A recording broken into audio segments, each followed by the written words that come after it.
Halo, selamat sore pemirsa, kita berjumpa di iNewsroom Weekend, ruang memperdalam informasi yang aktual dan komprehensif. Saya Anissa Dasuki. Pemirsa, akibat kelebihan muatan, truk bermuatan kayu sengon masuk ke jurang di Desa Jambesari, Jember.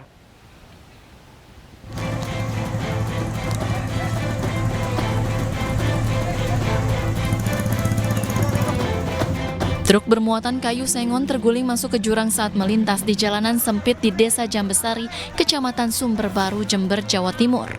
Truk melaju dari arah utara ke selatan dengan muatan yang melebihi kapasitas. Warga sekitar lokasi sempat berusaha mengevakuasi truk dengan cara manual. Beratnya muatan hingga medan yang terjal membuat evakuasi warga gagal. Truk baru berhasil dievakuasi dari jurang dengan menggunakan alat berat. Selain mengevakuasi truk, petugas yang datang ke TKP juga melebarkan jalan dengan memotong pohon di sekitar lokasi. Dia memuat pohon sengon, kayu sengon yang melebihi target dari truk tersebut. Sehingga ini kan jalan ini kita lihat di belakang kita, ini kan sempit akibat longsor 1 bulan yang lalu. Jadi karena muatan juga melebihi batas, hanya oleng ke kanan, hanya masuk ke jurang dekat sungai ini. Meski tidak ada korban jiwa, namun sopir truk tetap akan dikenakan hukuman. Hukuman diberikan karena sopir truk membawa muatan yang melebihi kapasitas.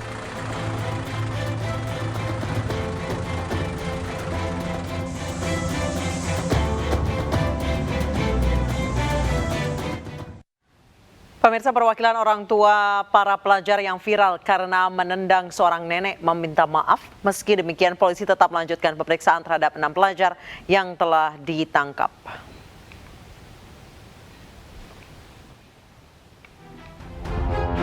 Polisi telah mengamankan 6 pelajar dalam kasus penganiayaan seorang lansia yang videonya viral di media sosial.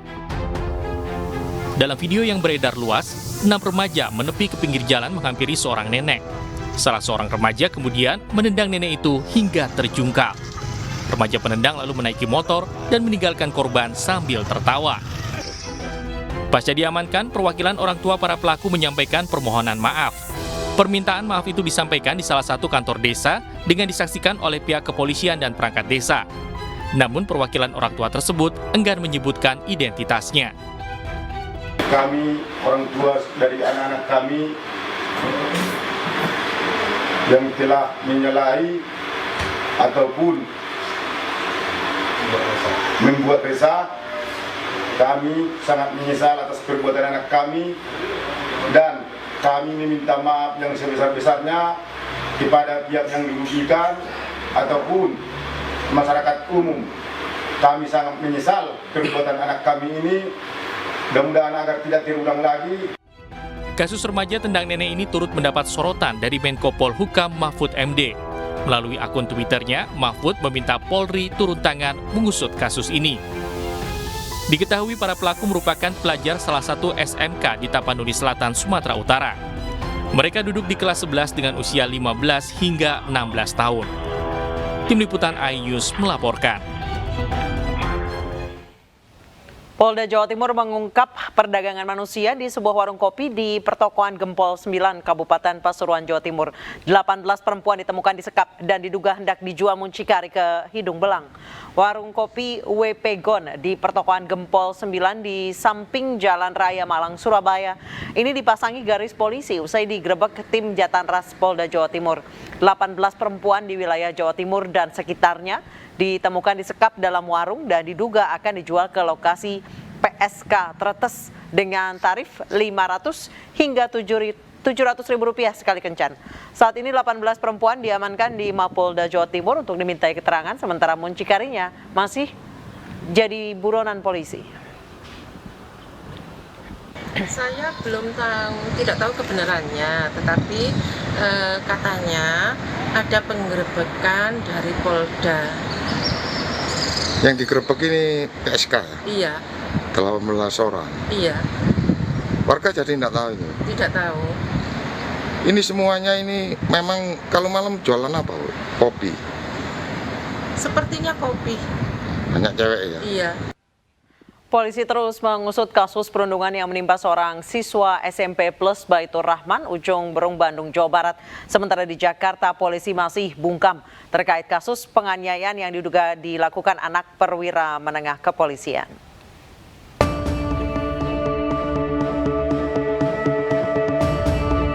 Siswa SMP Plus Baitur Rahman Ujung Berung, Bandung yang menjadi korban perundungan teman-temannya telah melaksanakan visum Jumat kemarin. Pihak keluarga korban juga melaporkan kejadian ke Polsek Ujung Berung untuk ditindaklanjuti secara hukum. Polisi meminta keterangan 5 orang saksi saat kejadian berlangsung. Polisi mengatakan tidak menutup kemungkinan kasus ini akan dihentikan jika ada upaya damai dari kedua pihak. Upaya mediasi telah dilakukan Dinas Pendidikan Kota Bandung dan pihak sekolah. Namun hingga sejauh ini, pihak keluarga korban belum menyebut kata damai. Memang sanksi yang saya kasih, yang saya ajukan ke Kapolda Solo kan 2. Yang pertama, anak ini diberhentikan. Terus yang keduanya, anak saya kalau ini tidak dipakai, anak saya tarik. Saya akan lanjut kasusnya, kan gitu. Sementara itu di Jakarta, polisi belum menindaklanjuti kasus penganiayaan seorang remaja yang diduga dilakukan anak perwira menengah Polri berpangkat komisaris besar. Hingga kini Polres Jakarta Selatan masih bungkam terkait perkembangan penyelidikan. Kapolres Jakarta Selatan Kombes Ade Arisyam Indradi yang dihubungi enggan memberikan pernyataan. Seperti diketahui, kasus dugaan penganiayaan terjadi di lingkungan perguruan tinggi ilmu kepolisian di Jakarta Selatan. Pelakunya adalah seorang remaja yang diduga merupakan anak seorang anggota Polri berpangkat komisaris besar. Sementara korban yakni anak di bawah umur yang berusia 16 tahun. Olah TKP telah dilakukan guna mengetahui kronologis kejadian.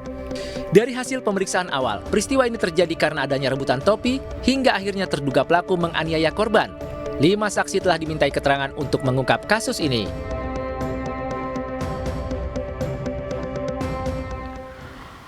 Pemirsa, kasus perundungan seorang siswa di Bandung masih diusut polisi. Benarkah keluarga korban masih enggan berdamai? Kita langsung bergabung dengan sambungan telepon bersama orang tua korban, Bapak Yumardi. Selamat petang, Pak Yumardi. Selamat petang, Bu Anissa. Bapak, ini Bapak enggan untuk berdamai dan berencana akan menuntut pihak sekolah dan pelaku ya, Pak ya? Sebenarnya begini kronologisnya, Bu, bukan enggan berdamai. Kemarin kan udah dipanggil ke Kapolsek. Jadi setelah saya tahu kronologisnya di kejadiannya, akhirnya saya cuman mengadukan cuman sampai di Kapolsek gitu. Jadi saya menarik sampai di situ aja. Itu mengingat anak saya dibawa ke kepolisian itu dia trauma begitu, Bu Anissa gitu. Gimana, Pak? Mohon maaf. Pertama kronologinya saya kan sudah tahu yang aslinya. Jadi dengan lihat video yang viral, sebenarnya tidak sedahsyat seperti itu, gitu. Jadi kronologi sebenarnya seperti apa, Pak? Kronologi seperti ini, itu kan sejenis permainan anak-anak, katanya. Jadi memang anak saya menolak, nggak mau dipakai helm, nggak mau, karena dia baru habis olahraga. Itu kan kelihatan kalau di video kan lagi jongkok, mau masang sepatu, tadi dipaksa ke si pelaku ini. Akhirnya mungkin karena apalah gitu emosi nggak mau masang helm, jadilah begitu.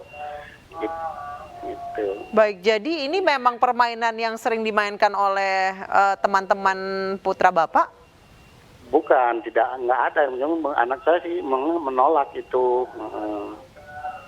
nggak mau dia. Anak saya kan orangnya pendiam, nggak mau dia pendiam. Baik, jadi ada rencana untuk menuntut pihak sekolah dan juga para pelaku, Pak? Untuk pihak sekolah, memang betul besok pagi saya akan mau datang ke pihak sekolah. Kalau untuk si pelaku kan baru beres sampai di Kapolsek kemarin. Gitu. Jadi tadi saya pagi ditelepon, disuruh datang lagi ke Polsek, katanya kasus ini harus sampai ke Mabes Polres.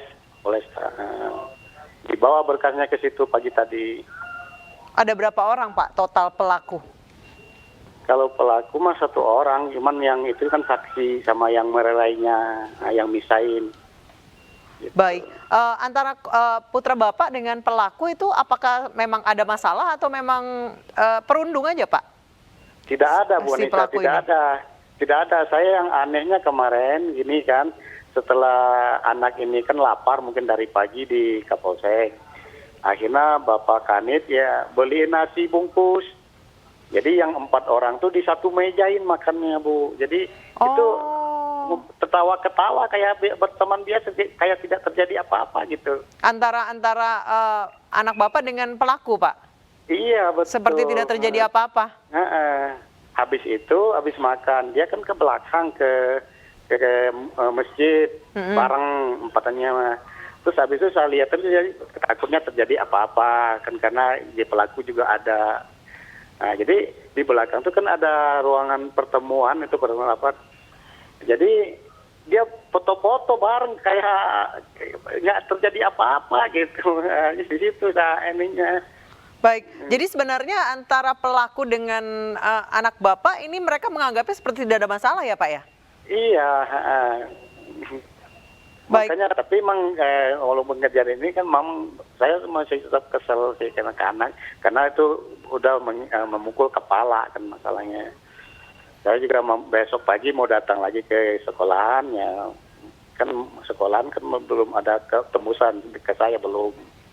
Baik, respon dari sekolah sendiri seperti apa, Pak? Ini kebetulan di rumah sedang ada Bapak Kepala Sekolah, udah kedatangan Bapak Kepala Sekolah. Jadi saya kan tadi sempat menelpon, saya besok pagi mau datangnya tembusan dari Dewa kan belum. Oh ya boleh, nggak apa-apa katanya. Sudah ada permintaan maaf dari pelaku dan juga orang tua pelaku, Pak? Udah, itu mah udah semalam udah. Kalau dari sekolah? Sekolah mah boleh dikatakan belum. Oh, sekolah pun belum mengatakan permohonan maaf, Pak? Belum, tapi ini baru datang nih, baru datang. Kan Baik. tadi saya sebenarnya begini Bu Anissa. Iya. Saya kan ada kekesalan dari sekolah karena lihat anak saya digituin kan memang saya tidak terima gitu. Baik, jadi Bapak ini akan mengejar pertanggungjawaban dari sekolah putra Bapak ya, Pak ya? Iya. Kenapa? Ini Bu, kan waktu itu saya kan lagi panik-paniknya nih. Nah, jadi Bapak Kepala Sekolah menganjurkan untuk di rongsen. Iya. Jadi karena waktunya mepet, kami udah hampir mau Jumatan. Nah, jadi saya ngambilnya setelah Jumatan. Baik, Nah, baik. baru saya berangkat ke rumah sakit. Itu itikad baik dari ke sekolah untuk mewakili saya menemani saya ke rumah sakit itu tidak ada. Baik. Baik, terima kasih banyak Pak Yumardi. Semoga pihak sekolah juga segera bertanggung jawab ya atas insiden yang terjadi di ruang kelas. Oke. Pemirsa, usai jeda pihak IPB menyiapkan kuasa hukum untuk mengusut kasus penipuan pinjol terhadap ratusan mahasiswanya. Informasi selengkapnya akan kami hadirkan usai jeda.